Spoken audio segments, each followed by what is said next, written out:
In this lecture, we will introduce entropy as a property of the system.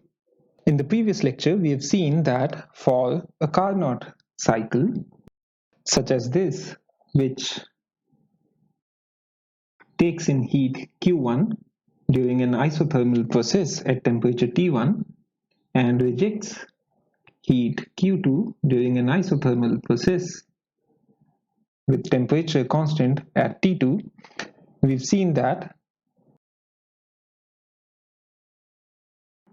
the ratio of the heats Q2 by Q1 is equal to the ratio of the corresponding temperature of the thermal reservoirs in the absolute thermodynamic scale of temperature.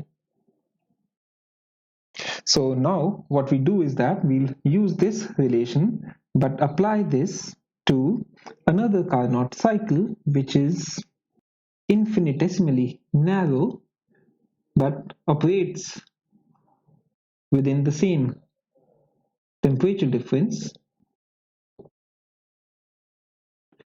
So consider this Carnot cycle, which now is narrow, so it takes in, let's say, heat dq1 and rejects heat dq2. Although the temperature difference T1 and T2 is still finite, then we can apply this equation and we can say that dq1 over T1 minus dq2 over T2 is equal to 0. And note that in this picture over here, dq2 is the heat that is rejected. So what this equation means is that the differential amount of heat that is being added at temperature T1 is dq1. So dq1 over T1 plus the differential amount of heat that is added to this system in this process 3 to 4. So that is minus of dq2 over T2 is equal to 0. So now what we do is that we consider an arbitrary reversible cycle. So let's say our cycle is some arbitrary cycle on this PV diagram, and this cycle is reversible,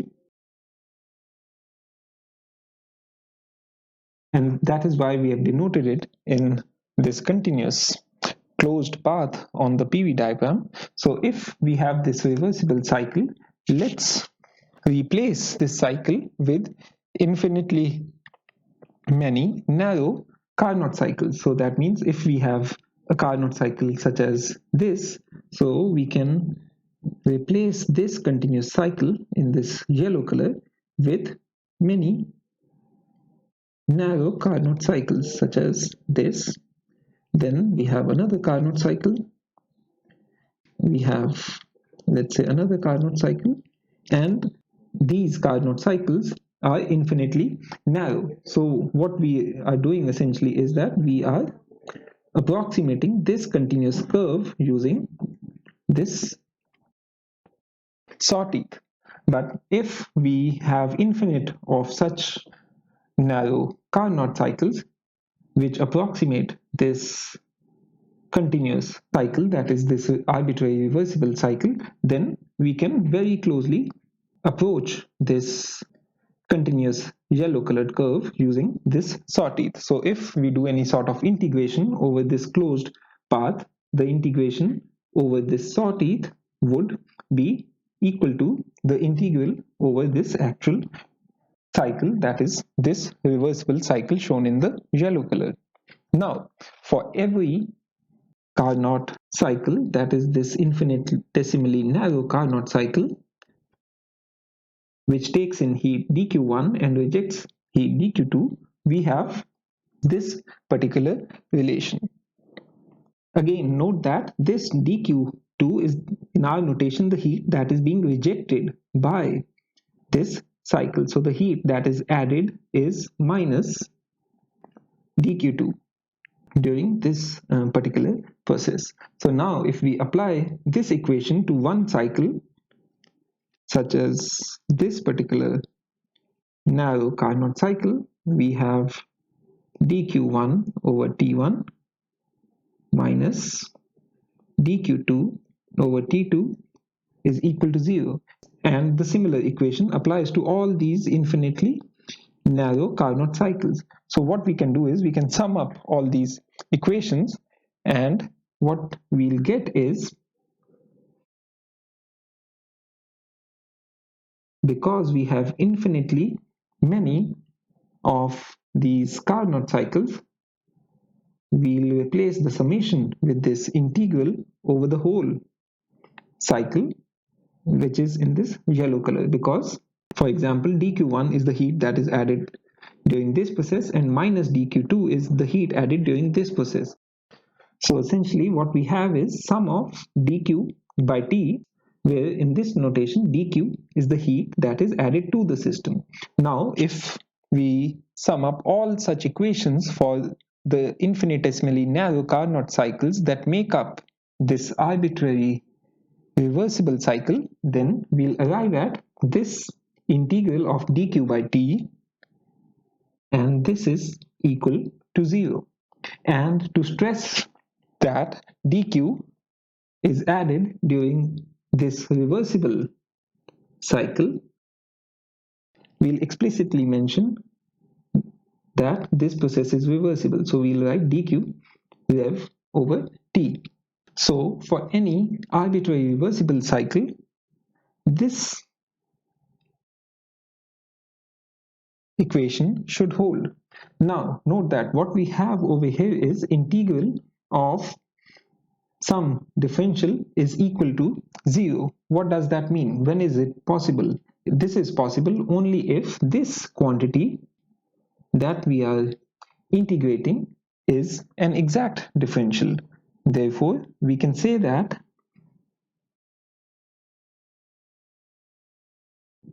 dq reversible over t is an exact differential, and let's call that exact differential as ds. So now, because we have this exact differential, if we integrate over this whole cycle, we should get 0. In other words, what we see is that this factor 1 over t is the integrating factor that is multiplied by this inexact differential of dq, and it converts that inexact differential to an exact differential. And this quantity S is called the entropy. And entropy is a thermodynamic property of the system. Till now, what we've seen is that if heat is transferred reversibly, then dq by t is equal to ds. Now, for the reversible process, to explicitly tell that the process is reversible in which this heat dq is added, we know that for a reversible process, we have du is equal to dq minus pdv, and in this process only this minus pdv type of work is being done, but you could have other work contributions such as of electrical and magnetic types of work done on the system. For the reversible process, because this equation applies for the reversible process, so now we can replace dq with tds. So what we get is du is tds minus pdv. In other words, we get ds is 1 over t du plus pdv. Now, to arrive at this particular equation, we have used a Carnot cycle, and recall that till now we have used this Carnot cycle that operates on a homogeneous fluid of a pure substance. However, this equation in general also applies to any system composed of different components appearing in different phases and having different types of reversible work input such as electrical, magnetic works And the only criteria that we need is that the system should not undergo any irreversible process such as friction and Joule heating, that is heating due to resistive heating, for applying this equation. So this equation applies only for reversible process. So to show that how we can generalize this equation that we derived for a simple system of a homogeneous substance to a more general system, what we can do is that let's consider a system which is composed of many different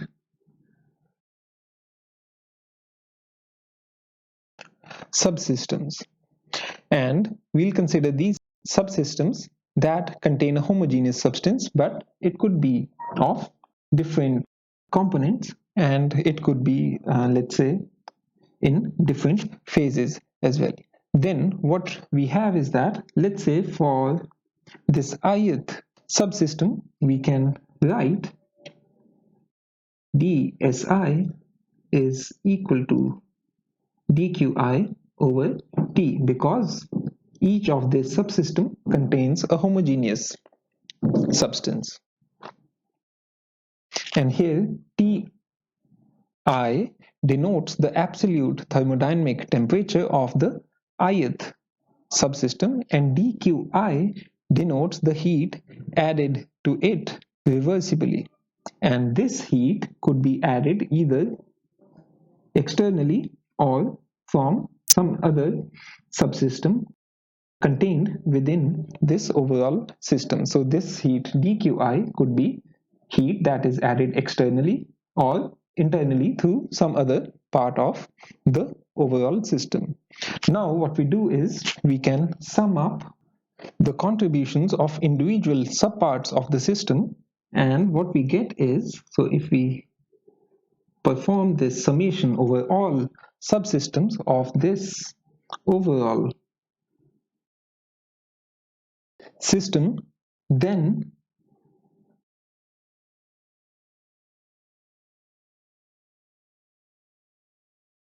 we get this summation, and let's call that as ds prime. So the idea is that we derive this equation for a homogeneous system. So we have split our overall system, which might not be consisting of a homogeneous substance, into different subparts having homogeneous subsystems. And for each homogeneous subsystem, we can surely write this equation, and we are going to add up all these equations.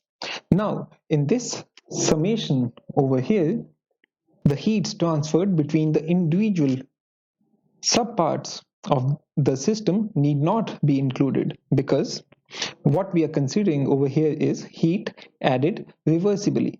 And if you consider, let's say, two subsystems, let's say subsystem I and let's say subsystem I prime, and if the temperatures of this subsystem is, let's say, Ti, and of this system is Ti prime, then to have reversible heat transfer, we must have that these two temperatures are equal, and also dQi, that is the heat that is transferred to this ith subsystem, would be equal to minus dQi prime.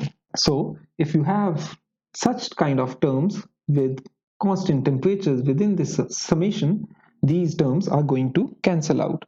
Therefore, terms due to reversible heat transfer between different subsystems of this overall system cancel out. And this is also true for heat transfer between two phases at equilibrium, as both phases will be at same temperature. For example, if you have a phase equilibrium between liquid and vapor phase, even then such conditions would apply, because both phases would be at same temperature, and then the heat transferred between those two phases would cancel out in this summation, because the denominator would be the same. Therefore, what we are left with is the heats that are added externally to the ith subsystem, not internally between different subsystems of this overall system. So to have reversible heat transfer, if all these subsystems can interact thermally with each other, that means if these subsystems are not separated by adiabatic walls, then the temperature should be uniform within this whole system. And if this temperature is constant, then we can write this equation. Let's call the S prime as S now for the overall system is 1 over T, because the temperature is uniform throughout this system, because we are considering only reversible heat transfer, and what we are left with is the total heat added to the system externally over the temperature of the system, which is uniform within the system to allow only reversible heat transfer.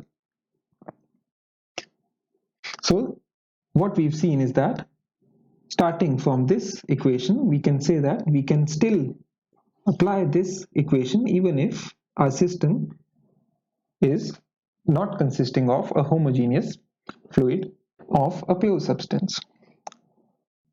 Note that there is a special case that if, let's say, this subsystem is separated by adiabatic walls, then the temperature of this subsystem can be different than the other system. But then you can apply these equations by considering this system with adiabatic walls separately than remaining of the system. So for reversible heat transfer, we'll have that the temperature within the system should be uniform, and that's why we are able to arrive at this equation.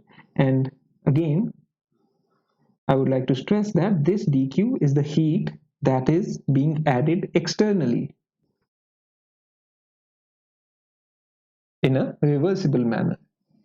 So with this equation, we can now say that clearly entropy is a property of the thermodynamic systems, and it's not only limited to homogeneous systems of a pure substance, it is a more general property of any thermodynamic system.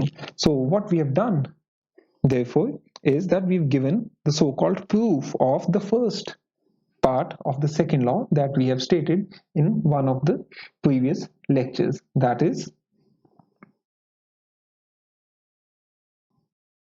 so first we have shown that there is an absolute thermodynamic temperature which we've denoted by capital T, and if we take the ratios of the heats added during a reversible process and this absolute temperature, and we integrate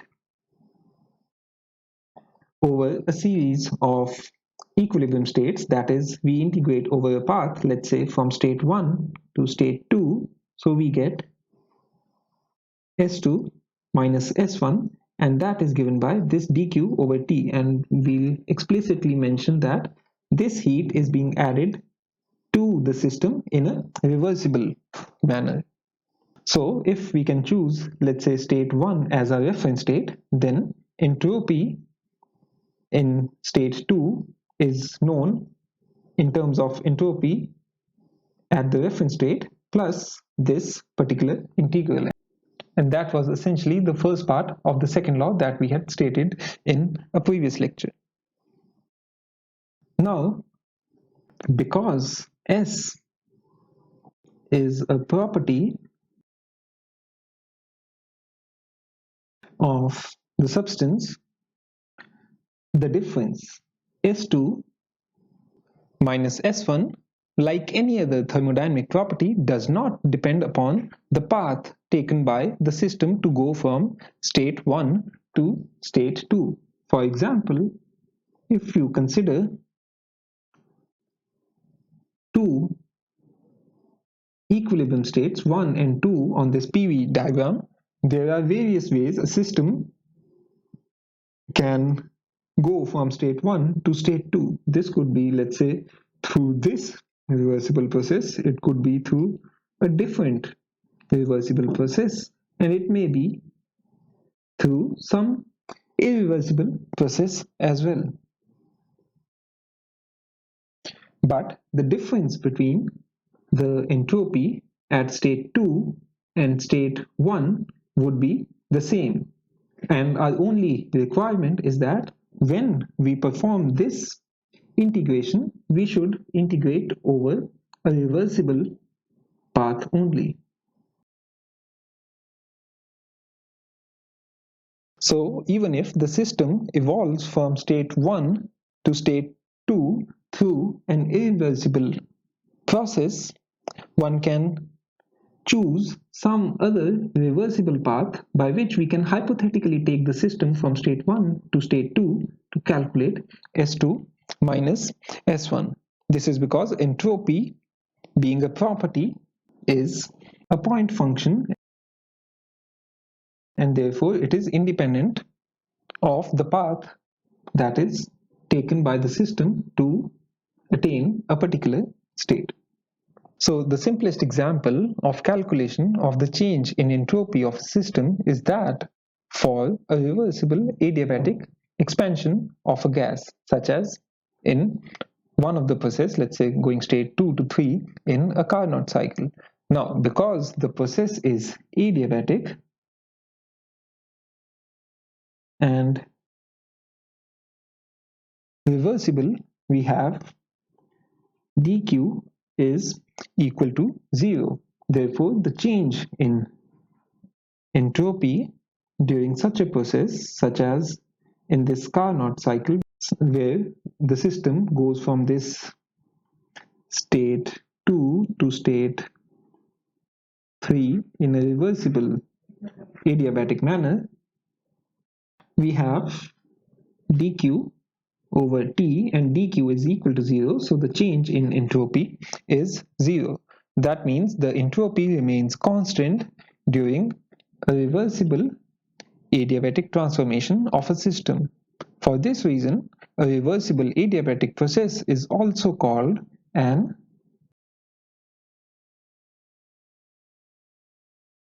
isentropic process because the entropy remains constant during this reversible adiabatic process. Let us look at another example where we can do all the calculations through two different paths and show that entropy change is independent of the path. We already know that entropy change should be independent of the path, but let's do an explicit calculation, and for this case we can take the example of an ideal gas. So what we'll do is, let's consider a process that is isothermal, and this process is similar to the isothermal expansion of the gas in a Carnot cycle at constant temperature. So let's call this temperature is T1, and that is constant during this process. So we can go from state 1 to state 2 through this isothermal process, but there are many other reversible paths through which we can transform the system from state 1 to state 2. For example, another way to do this is, first let's go from state 1 to state 3 while keeping volume constant and varying the pressure, and then keeping pressure constant we go from state 3 to state 2. So this is another reversible path through which we can take the system from state 1 to state 2. So let's calculate the entropy change during this process 1 to 2, and then we'll calculate the entropy change going through this path via state 3.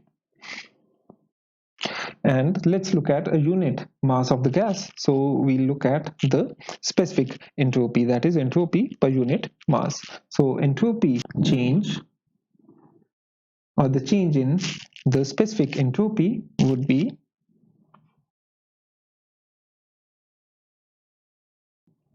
given by this, and this is S2 minus S1. And we know that dq is equal to du plus pdv. So this is how this integral can be written. Now, for an isothermal process where temperature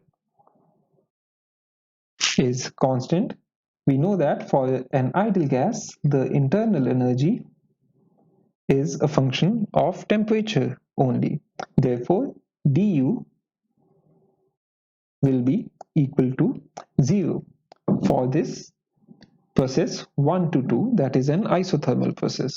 So this integral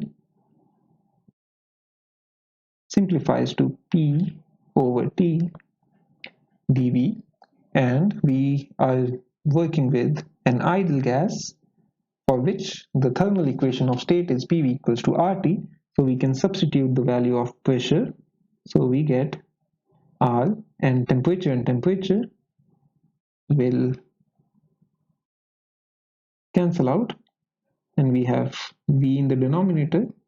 So what we get is this integral R dV over V, and when we integrate this we get R log V2 over V1. So this is the change in the specific entropy of the gas between states 1 and state 2 while we go through this isothermal process. Now let's explicitly calculate this change in entropy while we go from this process, that is 1 to 3 and 3 to 2. So S3 minus S1 again is 1 to 3 dq over T, that is the differential heat added per unit mass of the gas over the absolute temperature. And for an isochoric process, because the volume is constant, we won't have this pdv term, so all we have is du over T. And the temperature at state 1 was T1, and let's say the temperature at state 3 is T3. So this is S1 minus S3. Similarly, let's calculate the change in entropy between states 2 and 3. So we have S2 minus S3 is again given by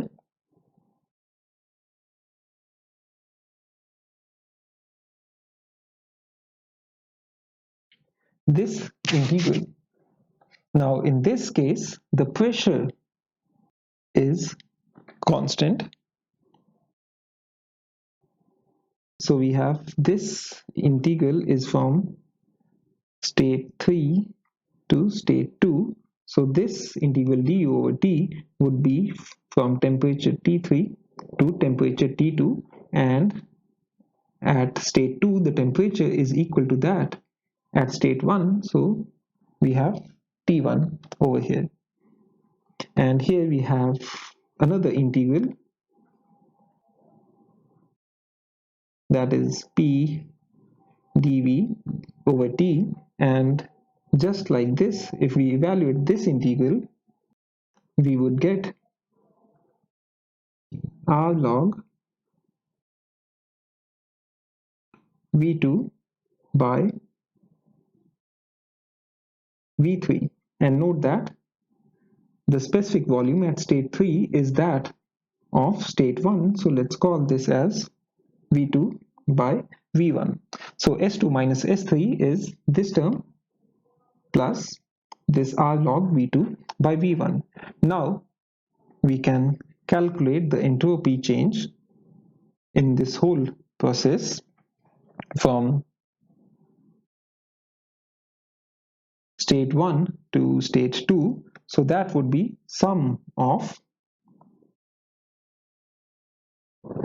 these terms and these terms. So that is equal to, so if you take this sum, so you have this particular integral Then you have this integral over here